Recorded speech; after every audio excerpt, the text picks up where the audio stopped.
Hey guys, and welcome back to Battlefront Updates and another episode of Star Wars Battlefront Top 5 Plays, the series where I feature the best, funniest and weirdest clips from the community.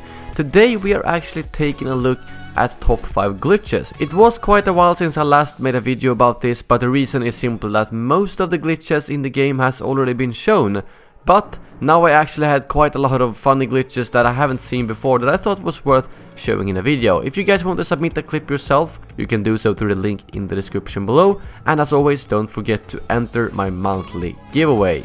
As always, the clips in these videos are in no particular order from 1 to 5. But now, let's get into it. Starting off, we have a clip from SL Reed family who gets a kill that I just don't understand.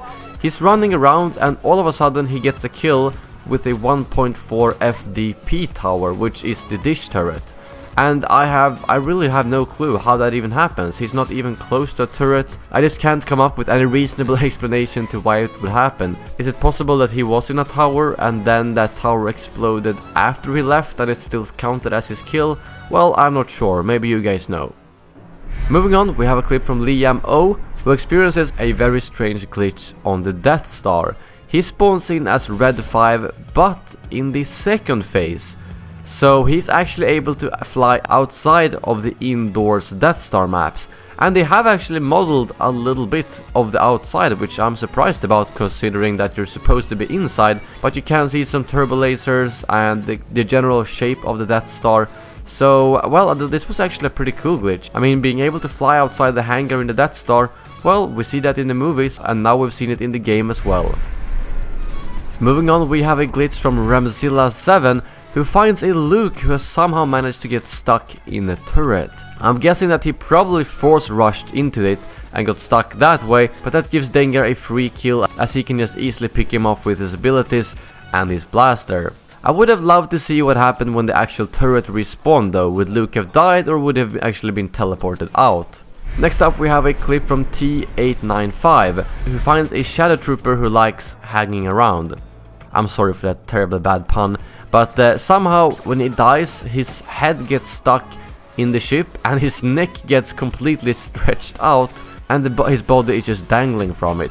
Usually when I've seen these glitches, the body is still intact, but in this case the neck somehow got stretched out. Lastly, we have OMB Games with what I would say is the most bugged round of heroes versus villains I have ever seen.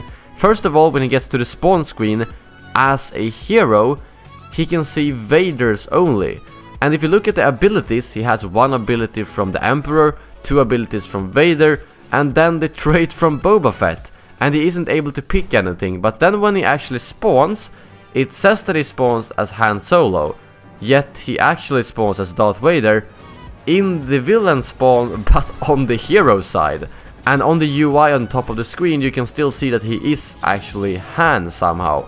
It seems like the villains don't really understand that he's on the wrong team, so he's actually able to run to his teammates and play the round as Darth Vader on the hero side. So I guess this is actually Darth Vader after Return of the Jedi, or at the end of Return of the Jedi to be more exact. Or I guess we should just call him Anakin Skywalker. So now we've actually seen Anakin Skywalker in this Star Wars Battlefront. I thought it was a very strange glitch that I haven't experienced before, neither myself or I've seen in any clips.